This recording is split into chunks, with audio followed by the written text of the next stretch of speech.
Hello, my wonderful people. How are you all doing today? I truly hope you're having an excellent day, and welcome back to my channel. For today's video, I'm going to be talking to you about the second to last studio album from the incredible violinist Lindsey Stirling, which is called Snow Waltz. Snow Waltz is without a doubt one of Lindsey's best studio albums. For that reason, today I have the honor of ranking every song on it from worst to best. Before we begin, you should know that this video will analyze the deluxe version of the album, but the song You're a Mean One, Mr. Grinch will not be included as it was already part of her first Christmas album, Warmer in the Winter. So, without further ado, let's begin.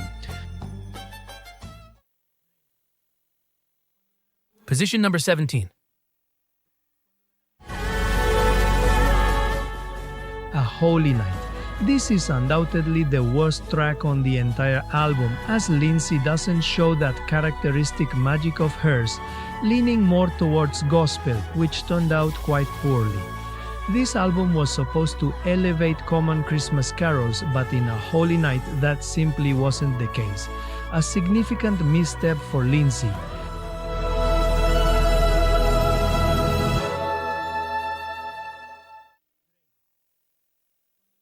Position 16. Oh come, Emmanuel. This song came so close to achieving its objective, which was to improve the Christmas carol. However, Lindsey completely ruined it before it even began, making numerous errors throughout the entire song, from the very first moment, all the way to the one that spans from minute 153 right up to the absolute end. I'm going to call these Lindsey's errors, because they tend to be made not just on this album, but on others too, mercilessly ruining tracks, and it's truly quite heartbreaking. In fact, Lindsey's mistakes also caused the previous entry to lose points, as there's a very significant one right at the 1 minute 5 mark. Ultimately, I believe this is one of the songs that has been most negatively impacted by these errors, because musically it's significantly superior to the original Christmas carol. And more than anything, it's better than Lindsey's own previous version, the one from Warmer in the Winter, which truly is bad. It's an undeserved position, and it genuinely frustrates me for Lindsey. 15th place.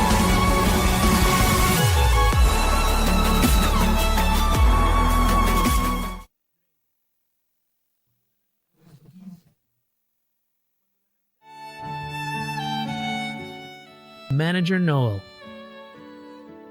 This is the first original song from the compilation album, and also the very first original track on the deluxe edition or bonus track.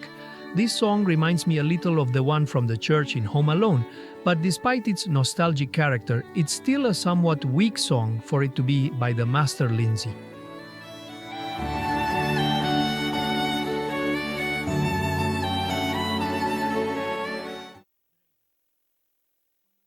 Position 14.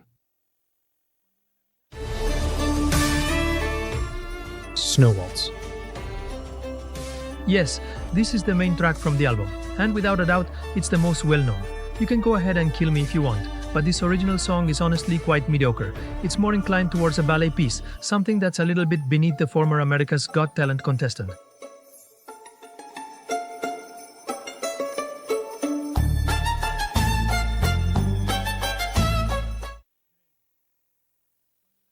Position 13. God rest you merry, gentlemen. At first it might actually sound quite good, but as it keeps playing, you start to notice there's something wrong. And for me, there are 3 specific things. First, the repetition factor. This song seems to be just its beginning repeated, though there's a slight alteration at the end. Second, the rhythm. This carol is supposed to be one of the most frantic ones out there, but Lindsey performed it at a slower pace, which would sound much worse if it weren't for the great background music. 3. Lindsey's mistake at 1 minute and 35 seconds. For me, this was the factor that led him to get the 13th spot in this ranking. It's one of those errors that completely ruin an entire song and diminish its quality like classic Lindsey mistakes. What's more, compim, Kasi-kasi, Montaden and Salposin. To make matters worse, it also repeats at the very end of the song. All in all, it's a good song, but it could have been much better.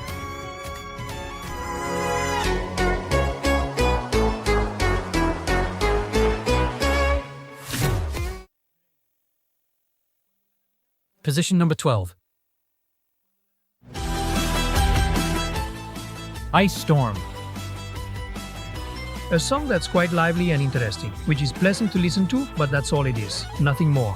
Since it doesn't possess anything that makes it truly shine like the very best, however, it is certainly better than the previous ones. And it's here that you really begin to notice the magnificent Lindsey and her magic.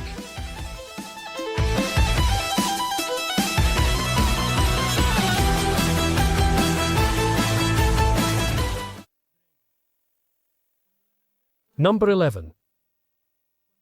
I'm crazy for Christmas. We're getting crazy for Christmas. The first collaboration mentioned in this ranking, in this case with singer Bonnie McKee. The song is quite enjoyable, but it has a problem, which is Lindsey's prominence, since it's obvious that if an instrumentalist collaborates with a singer, the singer will always naturally take center stage. Fortunately, Lindsey also has her moment to shine, even if it's not even 30 seconds. But beyond that, it's a truly cheerful song, one that really captures the Christmas spirit, even if the subsequent tracks prove to be superior. Oh, tell me why mistletoe has to wait. The 10th position? Don't need no possession. Christmas Time with You. Yes, as you're hearing, another collaboration has just arrived, right up next. And now, featuring the not-so-well-known singer Froley. This, I must say, is a truly great song. It almost reaches mastery, and just like the previous one, it's also completely original. The reason this one surpasses it is because, as a song, it simply feels a bit better.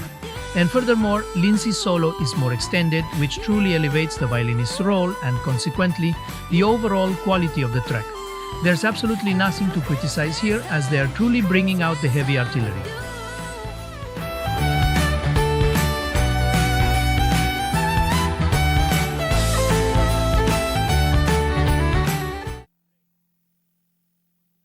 Number 9.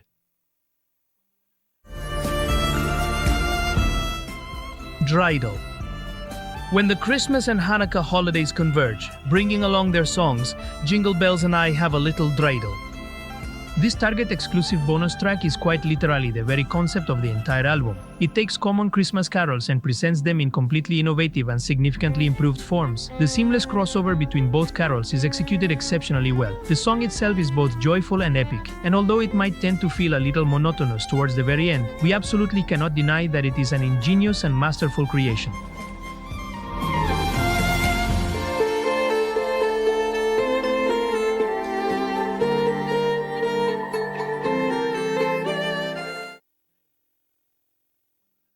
It is number 8. Deck the Halls. This epic medley of 4 Christmas carols is quite underrated, primarily because Lindsey has never performed it live. But why such a low position on the list? Because it had absolutely everything to become the perfect song. But unfortunately, Lindsey's mistake struck, specifically at 2 minutes and 35 seconds, which undoubtedly has not only been the worst moment on the entire album, but quite possibly the worst of her entire career. But his excellence in the previous 2 minutes is what puts him in this position and not any lower. A great song that it truly pains me that Lindsey had to ruin.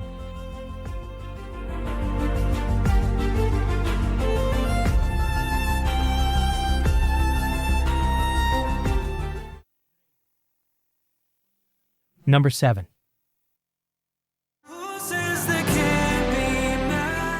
Magic. This is the very last collaboration featured in our current ranking. And now it's time for a talented singer, David Archuleta. Usually I place collaborations with other singers a bit lower in my rankings because Lindsey isn't there, but I can't help but put this song in such a high position, because despite having a somewhat boring start from the moment the first chorus arrives, you begin to feel the magic of this great original work. A song that, for some reason, feels like Lindsey's, despite the violinist's brief appearance. Forgotten plans no longer seem below my disappointment. Figure number 6. We wish you a Merry Christmas. The sheer quality of this bonus track is something that science simply cannot explain. Just 2 verses. Essentially, that's the entire song. However, with Lindsey's incredible magic, every single part feels unique and different, even though it's the very same damn song. With its emotional opening, its cheerful and even danceable section in the middle, and its absolutely tremendous ending. You might think I'm crazy, but this simple song is truly a masterpiece, and despite its apparent simplicity, it's one of the main reasons I listen to the album. Wow, what a huge surprise from Lindsey.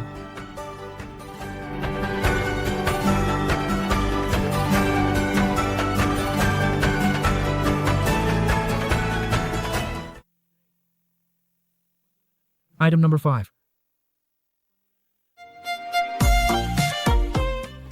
Sleigh Ride. A modern electronic version of the old Christmas carol that impressed me, and Lindsey too, as it's one of her most played live. It's a very cheerful and fun song, perfect to add to your list of favorite Christmas carols. And I shouldn't leave without mentioning that the dispute between getting this spot and the next one was more than tough and difficult.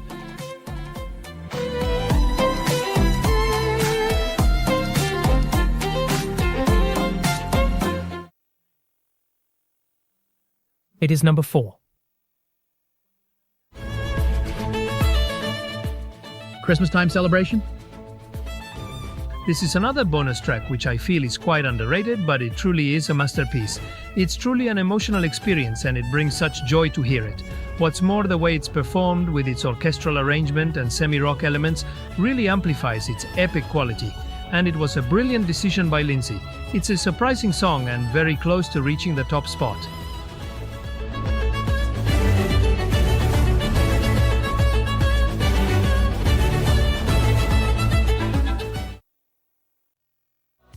Now, let's move on to our podium. The album's best tracks, the ones that truly broke through and, thanks to them, make this one of the artist's finest albums. But before we get there, we must make the honorable mentions. Honorable mentions are usually made between second and first place, but here they will be done before the podium, so we don't interrupt the mention of the compilation's best songs. The premise here is to demonstrate what ranking certain songs would have achieved if Lindsey's errors had not been a factor. We'll start by looking at God Rest Ye Merry Gentlemen. Her mistakes caused it to drop several positions, ultimately placing it at number 13.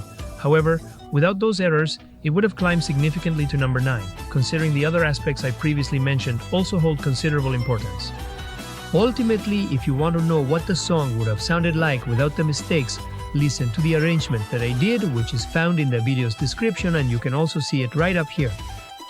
Continuing with O Holy Night, even without its errors, it would still remain a truly bad song, thereby keeping its spot as the absolute worst on the entire album. Moving on now to O Come, Emmanuel.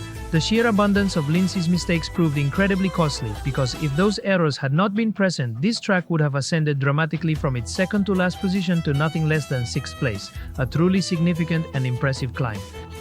And closing out this chapter with Deck the Halls, I've already said that Lindsey's error really hurt me, because if that mistake hadn't been made, instead of being in 8th place, it would be in 2nd, or even 1st. You can also see its fixed version up here and in the description. After this short break, let's continue.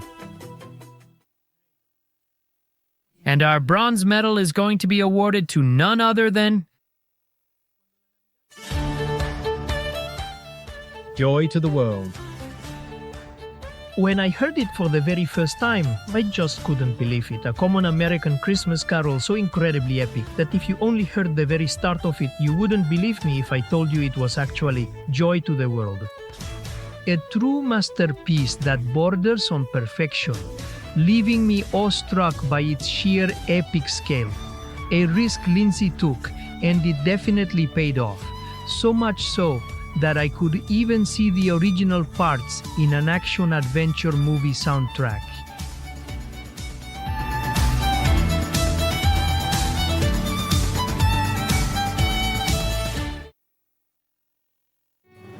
Now, if you are a fan of Lindsey, you will know what the next songs I'm going to mention are. So pause the video and try to guess which one will take the silver and which one the gold. And if you did guess correctly, put it down in the comments. Alright then, let's continue on. And the second place in our competition goes to Have a Merry Christmas.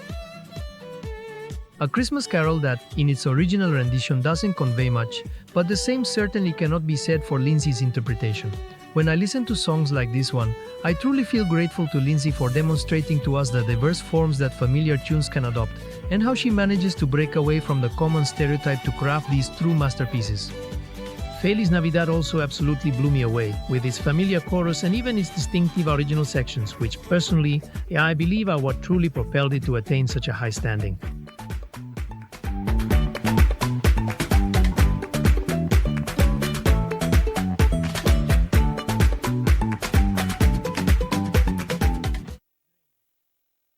And so consequently, our number one position is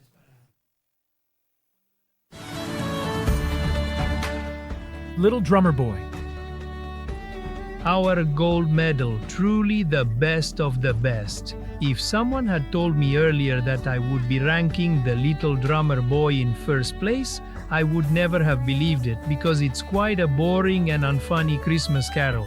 But Lindsey's version is pure musical perfection, despite being another one of those songs more underrated than Thomas Müller. It features some truly sublime original sections, it is profoundly epic, and my skin still gets goosebumps each and every time I hear it. What's more, it was precisely with this song that I became a fan of Lindsey, and it's why I'm here today. It's truly one of the best songs of her entire career, which nearly repeated the mistake of Deck the Halls right at the very end. But thankfully, by the grace of God, that didn't happen, and it truly achieved excellence. It's not just the Little Drummer Boy, it's the ultra-epic Little Drummer Boy.